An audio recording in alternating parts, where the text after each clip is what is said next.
ఫ్యామిలీతో Tirumala trip plan చేస్తున్నారా? అయితే అక్కడ తప్పకుండా చూడవలసిన మరో ముఖ్యమైన ప్రదేశం జపాలి తీర్థం. పచ్చని శేషాచల అడవుల మధ్య ఉన్న జపాలి తీర్థం ఎంతో ప్రశాంతమైన పవిత్రమైన క్షేత్రం.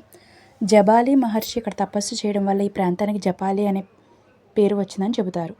రామాయణ కాలంలో శ్రీరామచంద్రుడు సీతమ్మ వారితో కలిసి ఇక్కడికి వచ్చారని, ఇక్కడి రామకుండలో స్నానం ఆచరించారని పురాణాలు చెబుతున్నాయి. ఇక్కడ వెలిసిన ఆంజనేయ స్వామి వారు స్వయంభుగా వెలిశారని భక్తుల విశ్వాసం. అలాగే ఆలయ పరిసరాల్లో రామకుండ్, సీతాకుండ్ అనే పవిత్రమైన కోనేరులు ఉన్నాయి. ఇక్కడ ప్రకృతి సౌందర్యం అయితే మాటల్లో చెప్పలేం. మెట్ల మార్గం మొత్తం పచ్చని చెట్ల, చల్లని గాలితో, ప్రకృతి అందాలతో ఎంతో ఆహ్లాదంగా ఉంటుంది. నిజంగా చెప్పాలంటే తిరుమల ట్రిప్లో నేను చూసిన ప్రదేశాల నా మోస్ట్ ఫేవరెట్ ప్లేస్ ఏదైనా ఉందంటే అది జపాలి తీర్థమే. ఖచ్చితంగా తిరుమల వస్తే ఏది మిస్ అయినా సరే మిస్ అవ్వకుండా చూసుకోవాల్సిన ప్లేస్ మాత్రం జపాలి. మీ ఫ్యామిలీతో ఈ ప్లేస్ని ఒకసారి విజిట్ చేయండి. ప్రతిసారి ఇంకా మీరే వెళ్తారు.